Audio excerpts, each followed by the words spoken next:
Welcome back to episode 22 of the Benchwarmers podcast. We are your hosts, Jacob, Sam, and Baden. Today, we're going to go over some recent NFL free agency moves, as well as recapping what has happened so far in the NBA playoffs, and a little bit more. We took a little bit of a break, a spring break, but we are back now, and we are better than ever. And, you guys ready to just get into it? Absolutely. All right, so, we want to start with the Browns' big signing? Yeah, so Denzel Ward becomes the highest paid corner in the history of the NFL. Was it 5 years, $100.5 million, Yeah. $71.25 million guaranteed. I guess, what are you guys' thoughts? W. I think Is that acceptable? I feel like W is like an okay term here. I'm a little bit conflicted. Ward is a top 5 cornerback. I think actually receiving a significant contract makes people value you higher. Like, I think Ward will now be consensus top 5 just because of the contract, which is kind of backwards, but it's the way NFL fans work. No, this did not happen with Trumaine Johnson. Remember that? He got paid $72 million. Jets paid him $72 million, which was like an insanely high deal at the time back in 2017 or 2018. And he sat on the bench for 3 years. Jets. Because he was so awful the first year. Sorry, I need to take a moment. I'm about to cry. I think the Ward deal, for the next 5 years, you look at Jamar Chase, T. Higgins, Chase Claypool. The Ravens really don't have any good receivers. Marquise Brown is terrible. The Warden owns him. Having an elite corner locked up for so long at this rate is going to look really good in a few years because the contracts are starting to explode, and we got Ward. I think it's the highest ever, and it's the highest per year by about $100K over Jalen Ramsey. Locking that up now. Yeah, and Jalen Ramsey even congratulated him on Twitter, which I thought was nice. He was waiting for another person to join the 100 million club, and that was cool. I thought so. Honestly, I think this contract is pretty fair. Cap is only going to go up, so even if the cap hit goes up for this contract, the cap is going to get bigger year by year. That's just how the NFL works. Yeah. And a franchise corner, like a true lockdown corner, there's 9 to 10 of those in the NFL. Denzel Ward is one of them. It's the rarest position really to come by when it comes to elite talent.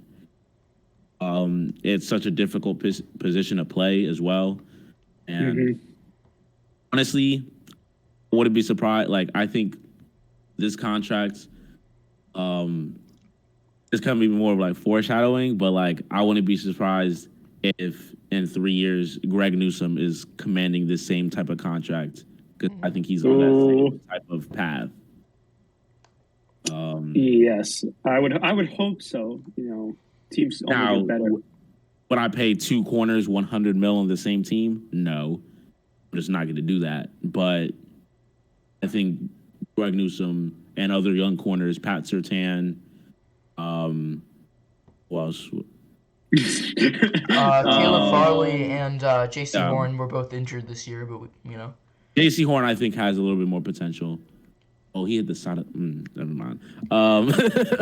But, yeah, I think those younger corners and even corners that still need to get paid, like Jair Alexander, A.J. Terrell, I think not this year, but next year is in line for a contract extension.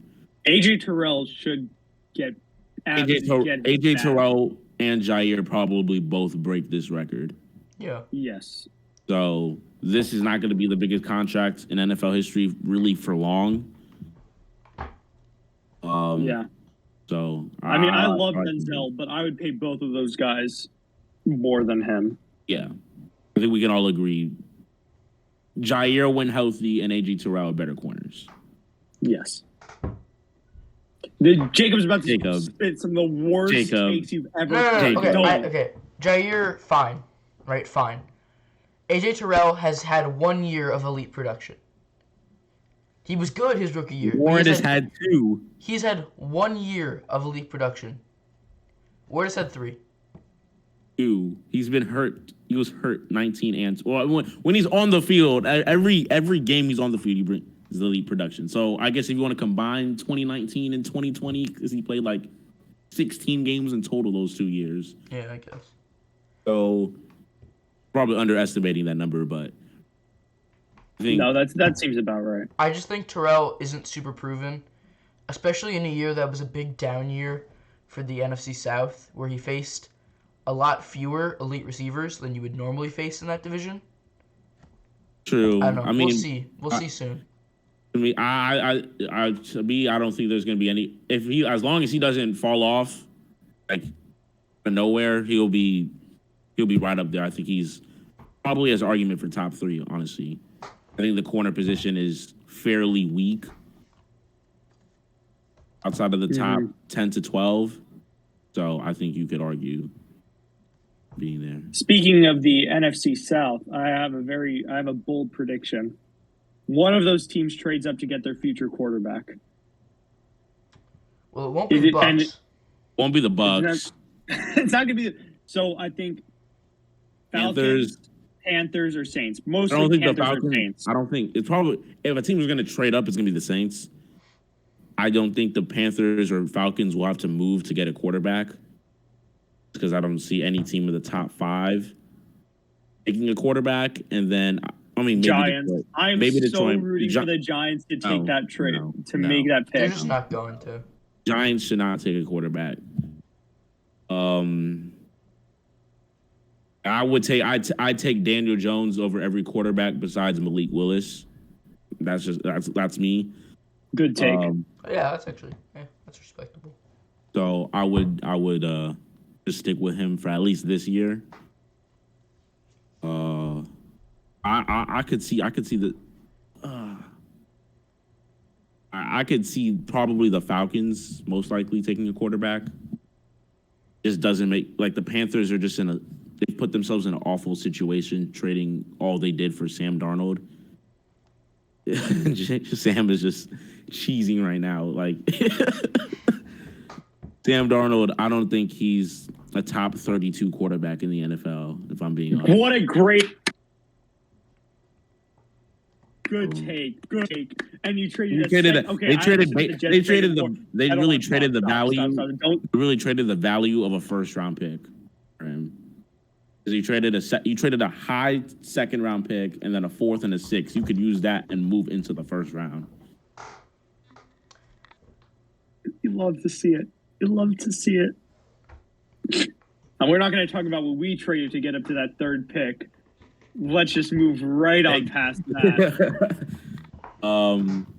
I guess hasn't been much one last NFL. I guess we're staying on the. I guess that, go. You just go. I'm not gonna talk. We were just both like trading, going back and forth. I was talking about the Stephon Gilmore signing. Oh yeah, go ahead. I guess we're sticking on the topic of corners. The Colts get him. I think the Colts have had like a very underrated free agency because obviously a lot of these teams are making splash moves while at the same time they're mortgaging their entire future. Look at the Browns. Look at to an extent the Dolphins, not really, but Dolphins are going to be second in the AFC. They mortgaged their behind the Jets, yeah. Look at the Rams, look at the Broncos. Those teams have mortgaged their future. The Colts, I think, got it significantly better without mortgaging their future. So I like the Saints, or not the Saints, the Colts offseason. Yeah, and the draft is what, in 7 days? Crazy. A week to like 10 days or something. So expect our next podcast episode to probably be about that. Yeah. Big recap. Definitely. Thoughts.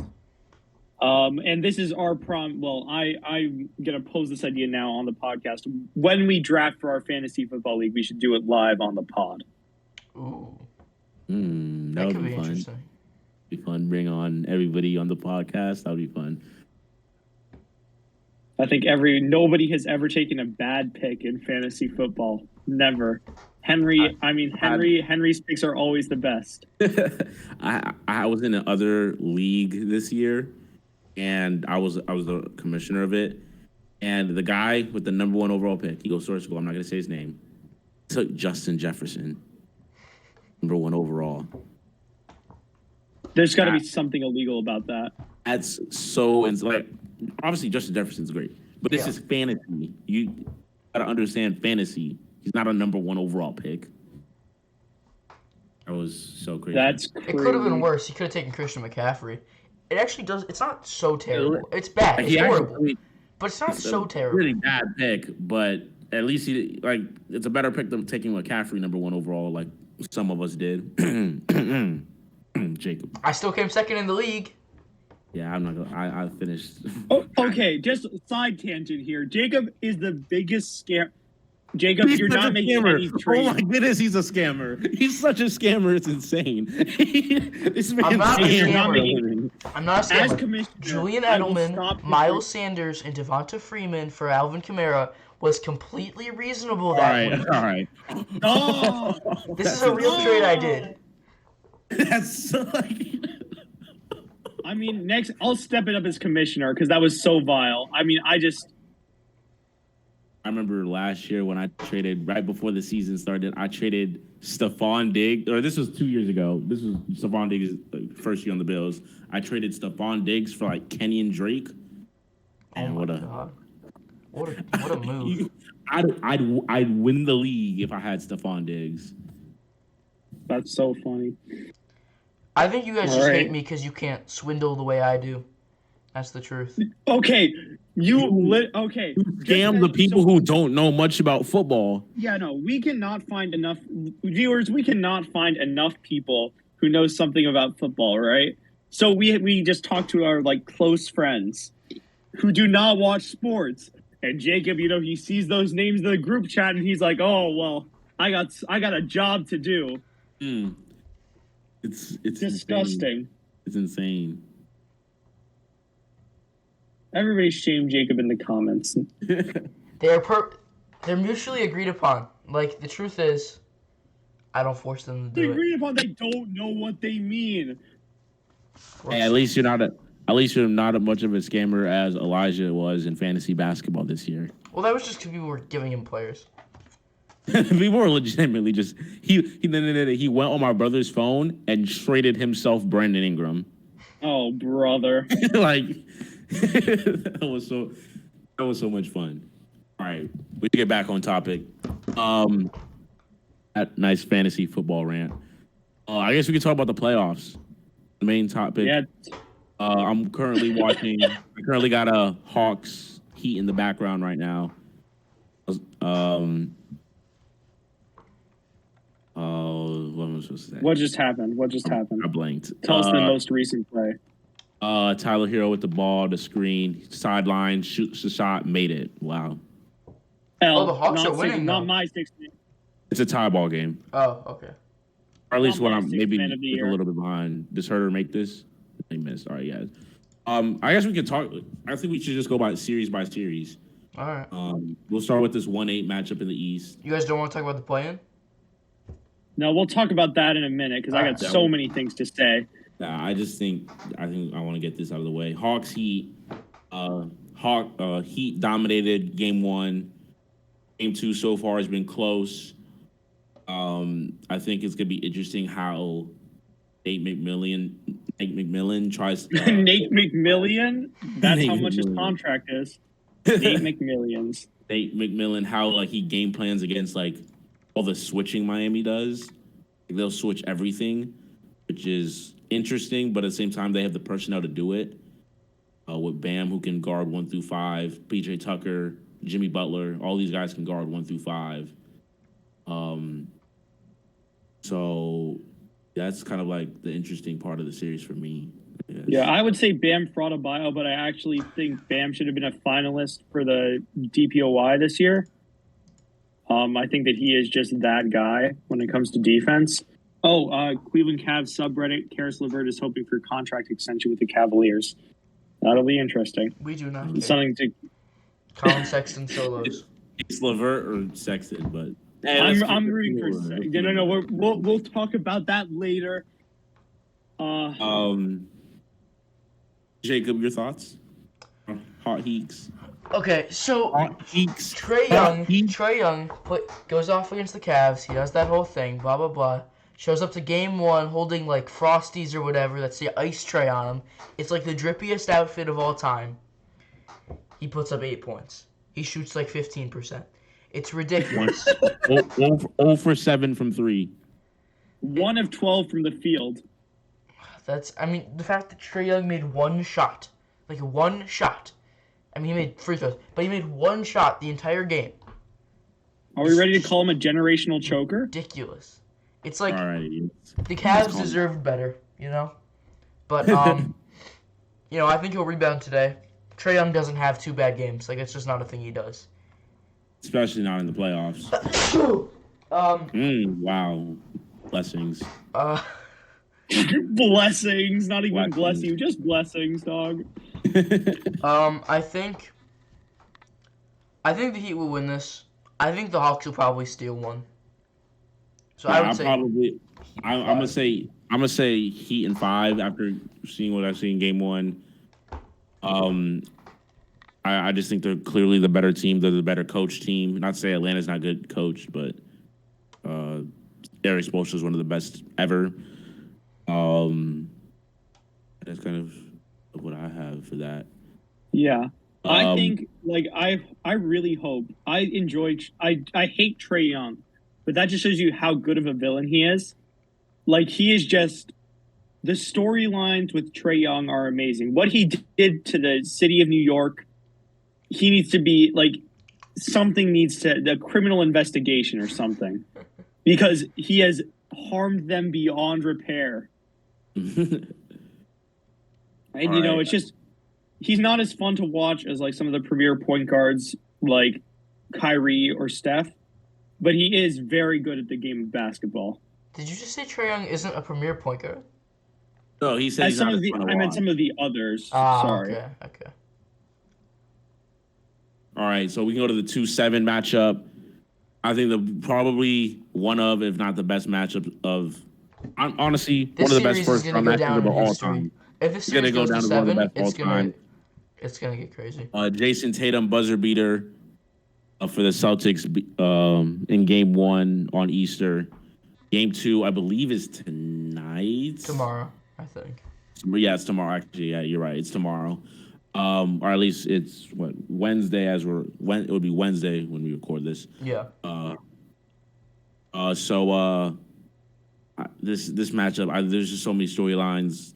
You know, Tatum, Brown, KD, Kyrie going against his former team. You know, I think there's so many variables. I think the only thing that like the X factor really is just what do the Nets do on defense. They have to play defense because they can't. KD had like 23, but if you watch the game, he had a very off night. Yeah. Like, and if one of those guys have an off night, it's just so hard to win. So it's gonna be interesting. Also, Ben Simmons could be coming back in the series. That'd be interesting to see. I think that is also going to be massive. Because I think what I really want to commend the Celtics on, or actually it's more of a commendation of their coach, Ime Udoka. That guy has changed the entire culture of the organization. 3 years ago, you get to that final possession, Marcus Smart is it's either Marcus Smart is taking that shot or Jason Tatum is isoing for the 3. Not this time. Marcus Smart makes the right basketball play, passes it into Jason Tatum for a beautiful, and I do mean beautiful, layup. Win game 1. Huge momentum shift. Yeah. Just beautiful to see. Shout out to Udoka. I think Marcus shot, like, obviously the 3-pointer would have been a bad shot, but he had a chance at a floater when he split the double team, that wasn't even that bad of a shot. So it's definitely props to Marcus Smart for not trying to force up that floater, which he could have very well made. Yeah. But he passed it up and got obviously an even better shot and I can't speak today. Come on, baby. Better shot, an uncontested layup. So Yeah, because KD lost his man. mhm. You watch the film, KD's ball watching, and Jason Tatum hits him with the cut, and he just gets lost. Um, And He's then just Kyrie standing there tries on to the like, free throw line. yep, and Kyrie tries to like reach out, but the spin move, magnificent. and also props to the Celtics playing elite defense on that final Nets possession. Yeah, true. Absolutely. They threw two bodies at Kyrie. He couldn't do anything. And then Tatum locked down on Durant one-on-one, forced him into a bad shot. Yeah. And then they didn't call a timeout, which I think is perfect. I don't those situations you don't really ever want to call timeout. You don't want to get the other team's defense set.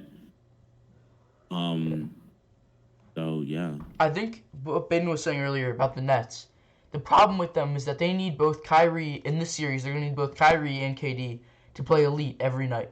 The X factor for the Nets, the X factor in this series, is a third guy stepping up. That could be Bruce Brown. I mean, Bruce Brown seems like the most likely candidate, but it could be someone else. They need a third guy to step up. I would go with Seth Curry. I guess that could be Seth third. They can't just be Kyrie and KD. That will not work for them. And maybe it wins them this series, which maybe not. But can you win 16 playoff games that relying on just those two guys putting up 30 plus on great efficiency every single night? It's just not realistic. Yeah.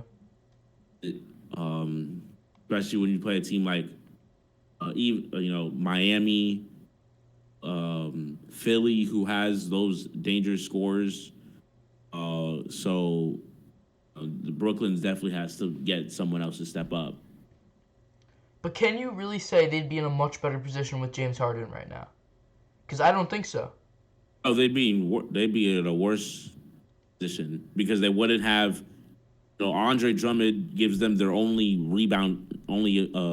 ability to rebound the basketball. Seth Curry gives them a floor spacer. Who else did they get from that trade? Obviously Ben Simmons. And we'll see how that plays out. Maybe Ben Simmons will be that guy to come in Game 3 or something and be the X factor for the Nets. Yeah. Currently, I think it's Game 4 or 5, maybe 6 is what he's trying to get back into, which is kind of, it's a little bit risky saying, Game 6, down 3-2 potentially. Yeah. First basketball in nearly a year. That's definitely a little questionable. But I definitely think they probably will need him to make a deep run. Yeah. Yeah. And then I guess we shift to the most angering. Would this be the most angering matchup? No, the next one is the most angering matchup. So 3v6 is Bulls versus Bucks. I mean, I don't even know what to say. Like, this is just awful. I don't think this is going to be particularly close. Yeah, and the level of basketball that's being played is not like playoff level. At least in Game 1, I'm sure it won't be that bad again. And, that was a really but without Lonzo Ball, there's just no playmaking on the Bulls, and they can't. Everyone else is trying to get their own shot. It's just not efficient offense. To me, I think the Bucks. I have a hard time seeing the Bucks not winning this in 5. I think the Bulls might take a Game 4, backs against the wall at home win. I could see that. That's probably what I see happening. That's me. My bad. Saw this a lot in last year's playoffs as well. Mainly Drew Holiday not having great shooting nights. He makes just plays everywhere else, and he made actually some big shots, and the stretch near the end. Yeah. But yeah, without Alonzo, I don't know if there's a fighting chance for the Bulls. Yeah, there's just I not a ton because to say about this series. I do want to say Bulls fans like Lonzo Ball in this series. Y'all take it as 7 because you have another defender, another shooter, but you guys are just not deep enough yet. And Zach LaVine is definitely not healthy. I mean, his knee is too far gone. So off season, y'all will be back We're already next year. talking about the off season. That's funny. That's where they're headed. Yeah. And then the most angering match. All right, let me have this one for a second. Let me have this one for a second. You take the floor. James Harden and Joel Embiid are the least fun duo to watch out of any NBA duo ever. You know what? Ever. You could Trevor Ariza and Ed Davis would be more fun to watch than James Harden and Joel Embiid. And let me tell you why. Because those guys, they play good brands of basketball. You put a hand on them, they'll just put another one on you. That was awfully phrased. I'm sorry. But I hope you understand my meaning. They would not bait for fouls like Joel Embiid and James Harden do. Yeah. A guy on Twitter earlier, he posted he counted all of the free throws that Joel Embiid and James Harden shot. And it was supposed to be like, I gotcha. See, these are real fouls. They were not. The first 4 free throws were real. The next 9, hear that? 9 were all fake. If somebody puts a hand on them, oh no, I'm to the floor. I'm sorry. These guys are merchants. I think there's the biggest issue with NBA basketball nowadays is players expecting the call all the time. True. And they expect it all the time because they get it all the time. I've seen Trae Young already 3 times in this game. He gets the foul. But he's already ready to like, hey, where's the call? Like, they blew the whistle. Like they're always so quick to like say, how is that a foul? Like, it's always very frustrating, especially when the calls it's obviously you just fouled the person and you're trying to argue. I think that's the biggest issue with NBA basketball. I think the refs have to be more consistent. I think they got to know the type of players that they're to try to referee Embiid and Harden. Those are difficult guys to like, where's the call? Is that the right call or not? Especially in like that split-second decision.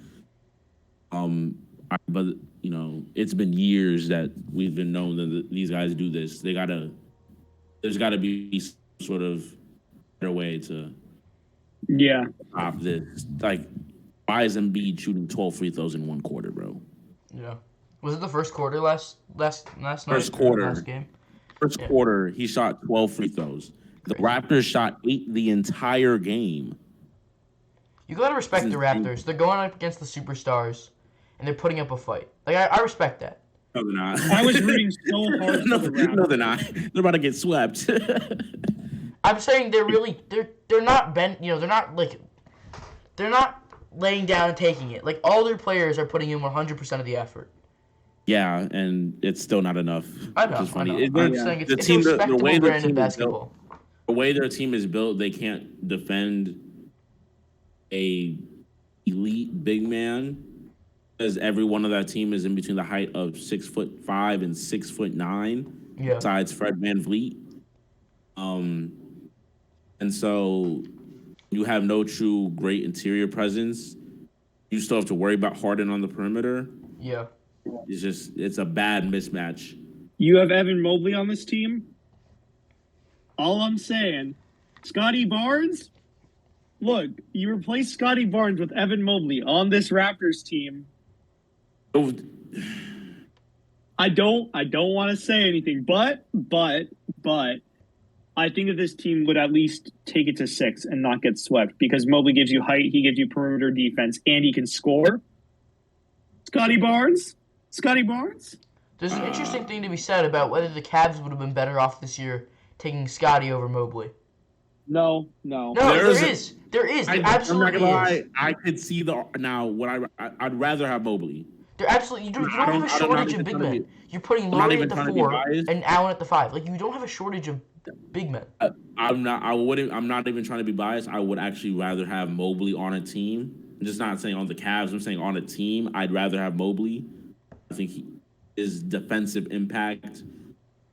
He's on track to being a top 3 to 5 interior defender in the league next year. W. I would probably rather have Mobley, but Scotty Barnes is still Scotty Barnes. He's a really talented player. I mean, the argument for Scotty is that he fills the Cavs' biggest need this year. I can see that. I really could see that. This year, for the next 5 years, I would rather have Evan Mobley. But if I wanted the Cavs to make a deep playoff run this year, I think Scotty Barnes would have been better. But there's no way of predicting that, Mobley was the right pick. I think the thing is with Scotty Barnes is I don't see in terms of the future, I don't see him that type of scoring player. Like he kind of reminds me in Ben Simmons in a way. Not to say I don't think he's really but to an extent he's like Ben Simmons. Make a big playmaking guard in a way. He's a big guard in a sense. Fair enough. He can do a lot of things offensively that isn't scoring. Basically everything else. But he's not. I think he's probably like a 22 point per game scorer at his peak. And maybe Mobley's the same, but I think Mobley has more potential to grow as a scorer. Mm-hmm. As you're saying, lob threat. And a floor spacer. Yeah, because if he develops a 3-pointer or even a solid mid range, and his mid range wasn't bad this year, by a big extent, but he really hones that in the off season. You're looking at a dangerous Mobley, Slim Duncan, the Slim Reaper, but even slimmer. Yeah. I think of another pun, but I got nothing. Let's go over to the West. Let's go to the West. 1-8 in the West. Suns, Pelicans.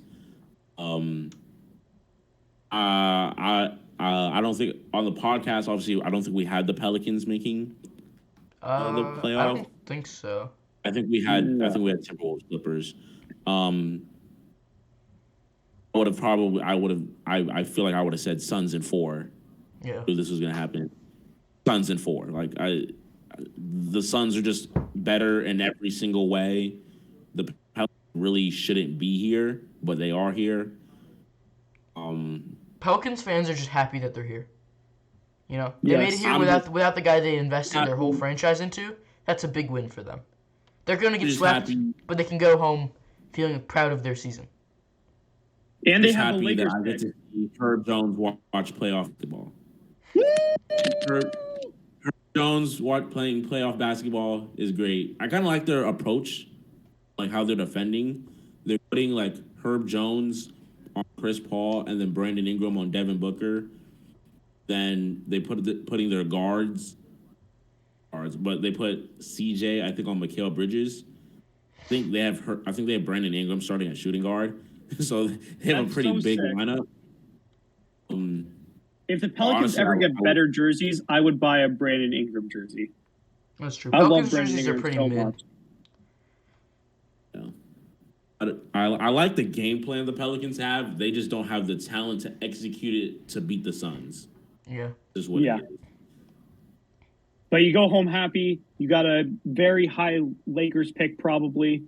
Build next year. They're probably a higher seed. Yeah. I love Jonas Valanciunas. He plays the game the right way. I'd let him date my daughter. We're doing this. But unironically, he is a very good center. I put him he's a top 10 center in the league. Yeah. they've done a great job of building their team, but none of this matters if they can't get Zion on the floor. Yeah. Yep. Jonas Valanciunas Uranus is is in. trending on Twitter. I Sam, didn't need to know that. Sam, why? Sam. Off Twitter. Off. You're off for the night. All right. 2-7. This is Great Grizzlies. series. What a This is great another series. man. The 2-7 matchups are great this year. Actually, 8:30 Timberwolves Grizzlies is supposed to be starting within the next 10 minutes.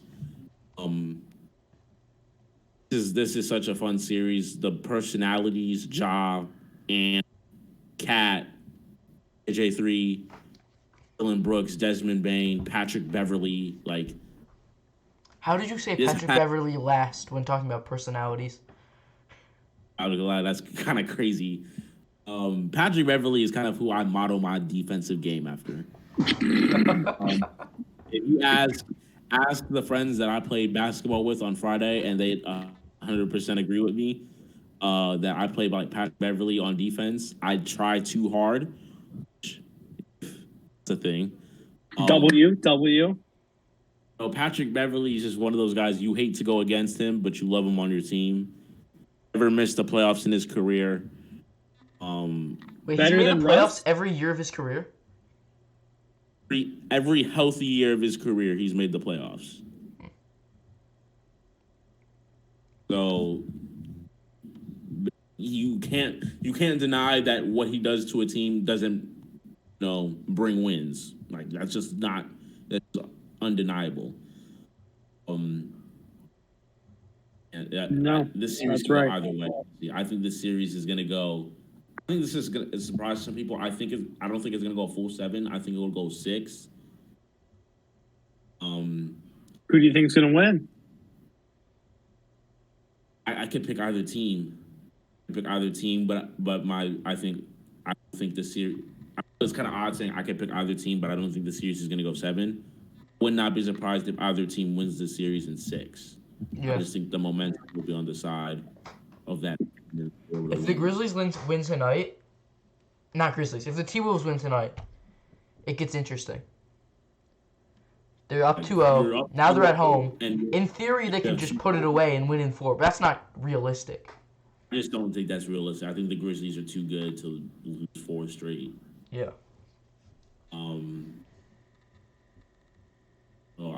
It's gonna be interesting. It's gonna be interesting. All right, 3-6. This is Warriors Nuggets. Or no. Warriors Nuggets. Or no, is that is that No, Mavs this is Jazz? Warriors Nuggets. Oh, okay. No. Jokic has no help. Somebody get that man help. Jamal Murray is hurt. His help is Michael injured. Porter Like Jr. he is has hurt. help. It's just hurt. Help But is look coming at next his year. advanced stats. He leads the league in most playoff losses. Sorry, You're too crazy. soon. You're crazy. No, I am a Jokic big proponent of Jokic for MVP. I'm sorry, that's my bad. Jokic just doesn't have the help, man. It's tough. And Warriors this are Golden too good. State lineup, oh my god. The DEFCON Yeah. 5. DEFCON 5. Oh, what a fire name. 3 guys who On could 5. drop 8 threes in a game. It's crazy. Like Jordan Poole, like Splash Bros, and now the Splash Bros are heading to the pool party. Like this is you didn't come up with insane, that, bro. did you? Not come up with that. I saw that on TikTok. Oh, okay. Yeah, Jordan Poole snubbed from most improved player. Sure, that is. He should have been a finalist in my opinion. Like, I really wouldn't have been hurt if he was in over Darius Garland. He should be there over Ja Morant. Because Ja Morant is not the most I would improved probably- player. Ja is the best player on that list, but he is not the most improved. I probably would agree with you. Who's the third player? It's Ja, Darius, and DeJounte right. Murray, DeJounte DeJounte Murray, and sorry. Jordan Poole are definitely the 2 most improved players in the league, in my opinion. I think Darius probably would be third. I don't think Ja was just more consistent And he obviously Yeah. is better, but he was more consistent. We saw kind of some of the same stuff, the last couple of years, just Yeah. not as consistent. Is three guys who completely elevated their game to new heights. This is probably going to go max 5 games. I like Bulls Bucks. I think the Nuggets may get a game 4 backs against the wall home win. That's about it. Yeah. And then our 4-5 is Jazz. Okay, Jazz. can I start off with this one because I Sure. got something to say. Rudy Gobert is not the problem on this team. Donovan Everyone Mitchell is also not the problem on this team. Everyone The else. problem is everyone else. If the Jazz invest a single cent into a perimeter defender, they take this game. Their entire defense is built off Rudy Gobert helping in the paint. The Mavericks exploit that easily by playing Maxi Kleber at the 5. Now you have 5 shooters on the floor and guard all 5 of them. And when Gobert's got to help in the paint, because Jalen Brunson, Spencer Dinwiddie, and don't wait till Luka gets on the court. Yeah. They're just going to drive in on any perimeter defender easily. Gobert's got to help, or else you're just giving up easy layups. Kick it out. 3. And Finney Smith, Tim Hardaway Jr., Maxi Kleber, they're gonna hit their shots. This series should be 2-0, honestly. Mavericks. And the Mavericks overall have outplayed the Jazz, Which is insane to think of because they don't have Luka. They don't have a top They 2 literally don't player have- in this series right now. I mean, you could. in the series, Jalen Brunson's been the best player. Right, I'm just talking like generally. Overall, yeah. Donovan Mitchell and Rudy Gobert are better players than Jalen Brunson, obviously. Man, I think they probably are better off splitting Gobert up. It's got to be Gobert. Like, if you're trading anybody, trade Gobert because Donovan Mitchell is that guy. Mitchell to Cleveland. Got it. Stop. We don't You have Sexton. no. Sexton is a Say he's cheaper better. Mitchell. Don't say he's better. Don't say he's better. Sexton is a cheaper, worse Mitchell. Mitchell for, I'm not gonna lie, Mitchell for Sexton would go crazy. That'd be interesting. I'm not gonna lie. Kobe, Who says no? listening? Who says no? Mitchell for Sexton and LeVert. Give me it. Take it. That's a crazy Throw trade. in our lottery pick. Boom. Why would we Easy throw deal. in our lottery pick? Because it's Donovan Mitchell. But like, Donovan okay. Mitchell. I know. It's Donovan Mitchell. Probably throw in Kevin Love to even out the contracts, and boom. That might be a little too much. Now we're getting Kevin Love should end his I'm career as a doing it. Cavalier. I'm doing it. Sexton, LeVert, Love, and a first for Donovan Mitchell. I'm doing that deal. That hurts me so much. It's the right trade, but it still hurts. But I'm doing the deal expeditiously. Ooh, okay. I can get behind the vocab. I've never heard anybody use expeditiously. That's crazy. I'm starting to use expeditiously in my regular vocab now. Okay. All right. And then I think that in order to wrap the pod up, we got to talk about the Cavs. Or not the rob them. Or I guess we still have the awards too. Yeah, awards, yeah. So yeah, I think Cavs. It hurts not being in the playoffs. I think we overall had a successful year. I agree. I've outlined. I've got something to say about the Cavs. All right. Picture this. Close your eyes and cast your mind forward in time. Okay. It's this time next year. We're playing in the playoffs against the Milwaukee Bucks, and we're the home team. Ooh, how does that work? 4-5? Starting lineup. Yes, indeed. Starting lineup. Garland, Sexton, Markkanen, Mobley, Allen. Hear me out. Actually, no, it wouldn't be Sexton. Sexton's coming off the bench. with our second unit. He's running that second unit. Okoro is out there because we need that defensive stopper. Trust me, Trae. We've gone 49 and 33. Garland is an MVP finalist. I would say a clean 50. I said Garland. I'm sorry, Garland MVP finalist is funny. I said it on Twitter and I'll say it here. The Cavs will be back, better than ever. Will be. Mobley is a defensive play. He's on an all defensive team. He's not a defensive player of the year, but he is on an all defensive team. Jared Allen back. Sexton healthy for the full year. Allen also healthy for the full year. Ricky Rubio re-signed. Dean Wade healthy. That's what we were missing. Drippy Dean. Wait. Second, throw in Dean Wade for the Donovan Mitchell trade, because why not? Why would you volunteer to give away Dean Wade? Dean Wade instead of Colin Sexton seems fair. I would do I would barely do Dean Wade straight up for Donovan Mitchell. Like he's just like that. Alrighty, Jacob. Let's calm down. All I'm saying, please. Sexton, if we can get Sexton at 4 years for anything under $80 million, consider it a steal. That is the price I'm willing to pay for Sexton. I just don't think he's gonna want that. I mean, he has no leverage in this situation. But he's good. He's such a great locker room guy. You know, like Kobe Altman has said it himself. Anytime I'm trolling, but anytime you watch a Cavs game, he's always he is permanently standing up and coaching the team. He's so engaged. Yeah. Why do you know what he wears? He wears the white hoodie every time. Okay, and I just think that he deserves a chance to play on this team. Bring back Rubio.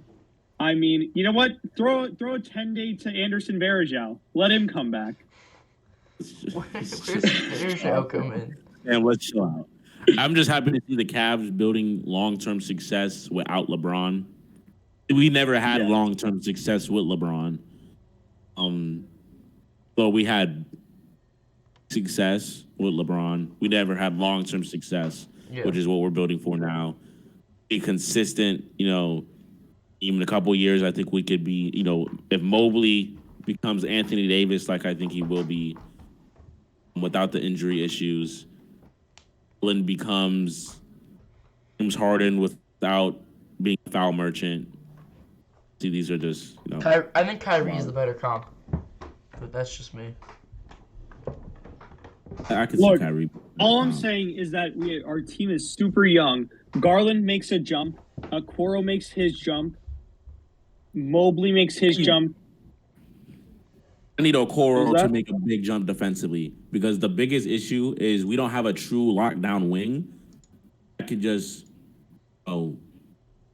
shut down, your team's best, I'm not saying you're not shut down, but at least slow down your team's best perimeter player. We need that badly. And we drafted Okoro for his defense. I need him to step up on defense.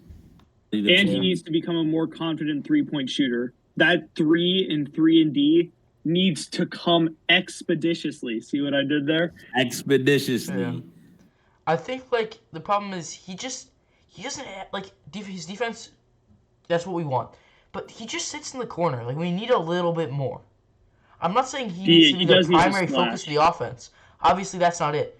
But he needs to do a little bit more than just chill in the corner for 40 possessions. Yes.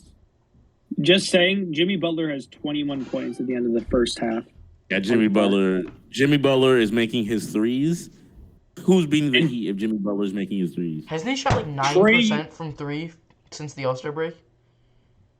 Yeah, he's 22% of the year or something insane. Trae Young is 1 for 7. 1 for What is 7. Trae doing, man? Trae sold his soul to beat the Cavs in the play-in. It's crazy. This Miami defensive scheme is great. I wish the Cavs had these same versatile defenders. Because we'd have easily won the game if we had all this defense, not Lauri Markkanen guarding him. Yeah. As All soon right, as he we took have a that little bit. step back on Levert from like deep three, I knew it was over. Yeah, we have a little bit of time left, I guess. So I guess we can wrap it up with the award predictions. Yes, Quick, awards all predictions, and NBA. then I have a very quick segment that I want to do after the awards predictions, and then we can Right. end up. So Then we I'm can. gonna, I think I'm gonna start with NBA predictions. Start with my all NBA predictions. Um, First team, I think this could be. I think this is fair. I'm gonna go Luca and Devin Booker as my guards. I'll go Giannis, and I'm gonna put Jokic as a forward for this because I think Jokic and Embiid both deserve to be first team. You're able to vote if you. I think voters are able to put Jokic or Embiid as a forward. But the problem is then they'll start splitting votes, and neither of them will make it. That's And the then you end up goal. with like Bam. You end up with like That's Bam the on a goal. bio. Abraham Lincoln type thing. A house divided against itself cannot stand. That's how we keep Embiid off all NBA. Yes, good. But yeah, I would say Jokic at forward and then Embiid at center for my first team. Then second team, I'm gonna go Ja and Steph guards, DeRozan and LeBron forwards. Then I'm gonna put as the center. Then my third Who's team, your center for the? Who's your center? Okay. And my third team, Darius Garland, Trae Young. I have Kevin Durant, Pascal Siakam, and then Karl Anthony Towns as my center. I don't even care. I just heard Darius Garland All NBA, and I kind of spaced out. W. Yeah, I think that's a fair NBA team. I agree with most of those. I would put LeBron on the first team. Just I know that he obviously he missed the playoffs, but he averaged 30 points a game at 37 years old. I mean, That's insane. he is Jordan could crazy. never. Jordan could never. Jordan could never. The GOAT. All right, so let's go on to our awards. I'm okay with most of those. You know, there's a couple of things you can nitpick, just switch around some people. But overall, I'm a fan of that. Let's go to our MVP. I'm going with Nikola Jokic back to back. I think it's pretty self-explanatory. He has had less help than anybody in the MVP conversation. I don't see how you don't pick him. Yeah. In terms of valuable players. Yeah, I think you take Embiid off the Sixers. They're a play-in team. You take Giannis off the Bucks. I think they could still potentially be a top 6 seed in the East. Throughout the regular season, be a play-in team. You take Jokic off this year's Nuggets. They're probably at the bottom end. They're probably at the bottom end of the play-in, if not miss the play-in entirely. I really think there's a chance they missed the playoff entirely. So he probably was, when you look at value, no one brought more value than Jokic. I guess I kind of hate using this because I think I want Jokic to win. I probably think Embiid is going to be the person they give it to. Part of that is just the storyline, which is kind of odd, but Jokic, every back-to-back MVP winner, they obviously have to have a great season to win MVP, but you have to follow that up with an all-time great season. The advanced stats will say Jokic had an all-time great season, but the eye test doesn't show you that. The eye test shows you he was really, really good. He didn't have one of the top 15 to 20 seasons a player's ever had. He wasn't that, crazy when you watch him play. I think they're going to give it to Embiid.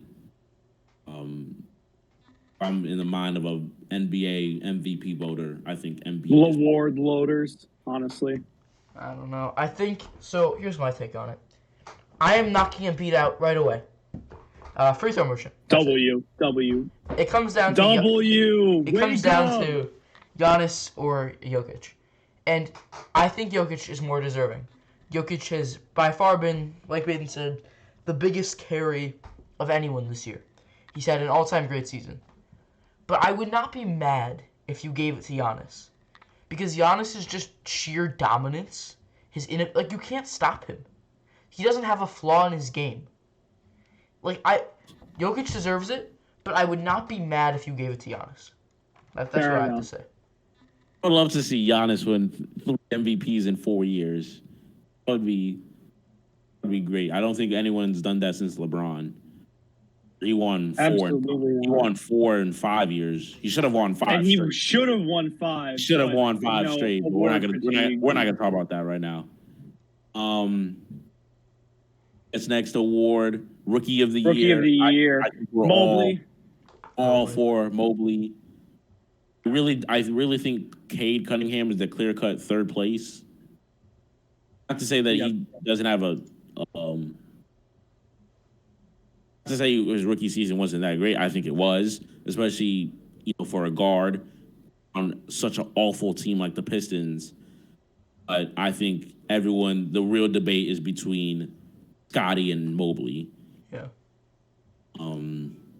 We're just saying Scottie probably fills the needs of the Cavs a little bit better than Mobley. Obviously, you might want Mobley in the long term more. I think Mobley is. He was so impactful defensively. I think that really carries his weight. I don't know if I think the voters are kind of fraudulent NBA fans, if you ask me, most of them. Yeah. So they may not take that into account as much as they should. I think Mobley is deserving of Rookie of the Year. Yes. I'm a really big Scottie Barnes fan. I can't wait for the Rookie of the Year thing to be over so that I can root for Scottie Barnes and not feel like a traitor. Yeah. But Mobley's impact is so valuable. I have nothing more to say about it. I think okay, here's the thing. I think sports media hates when a player is running away with an award. So they will introduce something to make it seem a lot more interesting than it is. Evan Mobley had a far better year than Scottie Barnes. But because it was so clear, we needed to introduce something that made it a little interesting. You can't go into it with no doubt, It can't just be Evan Mobley is it.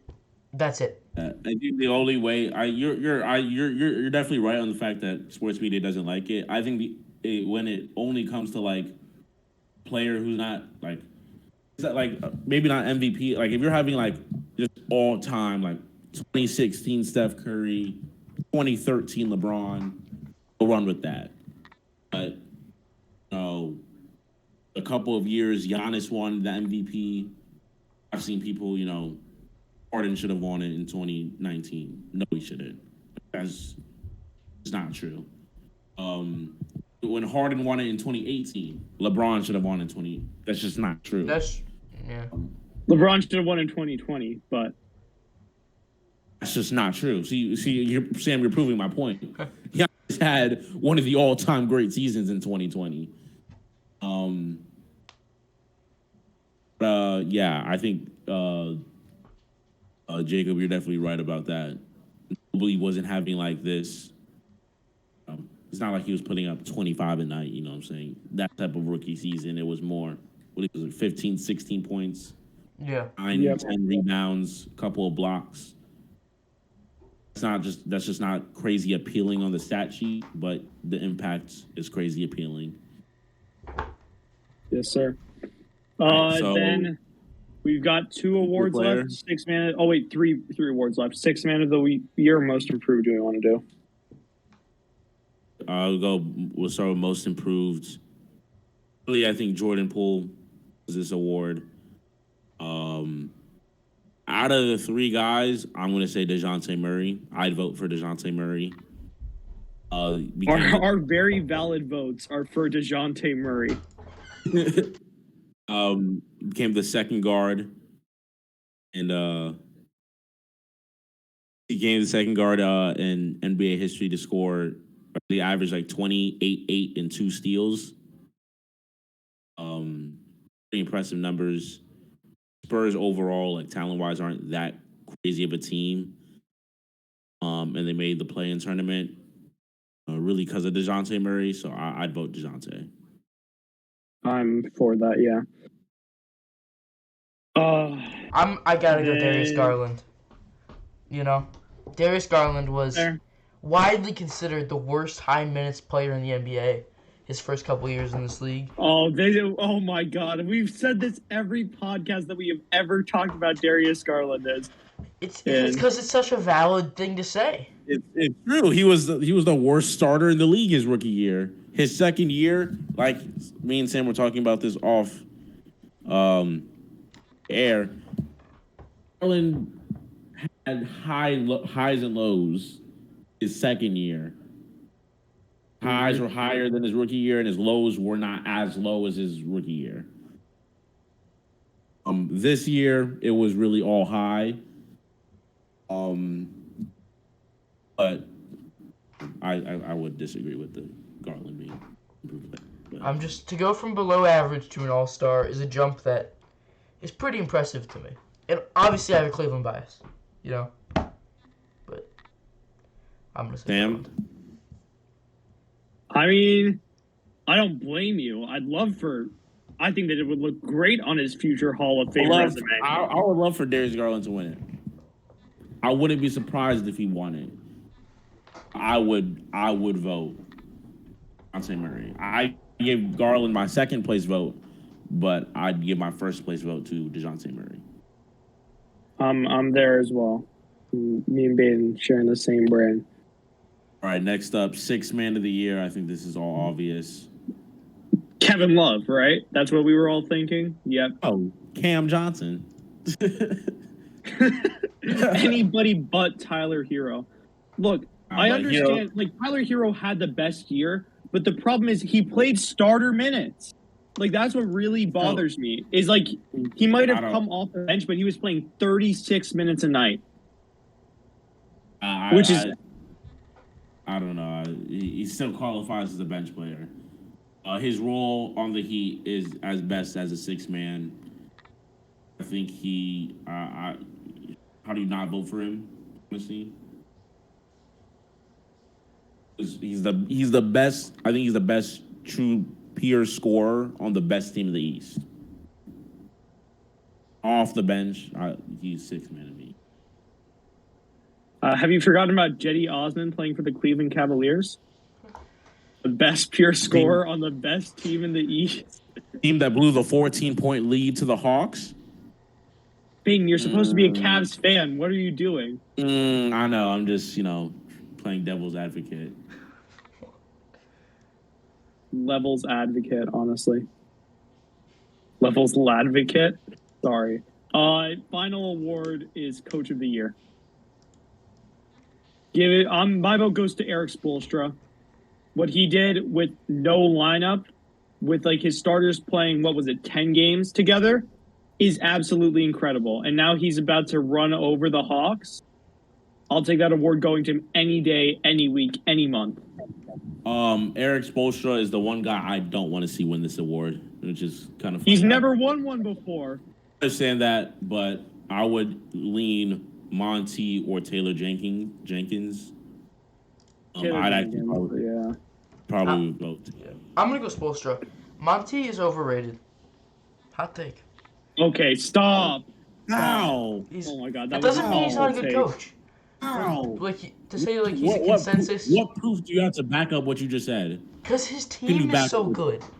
He has so many good players on his team. I could coach the Phoenix Suns to the 1 seed. That's the truth. That's not the truth, Jacob. Jacob. Because Jacob, you'd be like, my God. I understand that. I understand that there's a lot of talent on the team, but Also, no coincidence that the Suns finally start winning basketball games when Monty Williams becomes the coach. You just can't deny that. Also, shout out Cavs legend James Jones for the front office work. Putting together that team, they all fit together. Team that's gonna contend for a couple of years.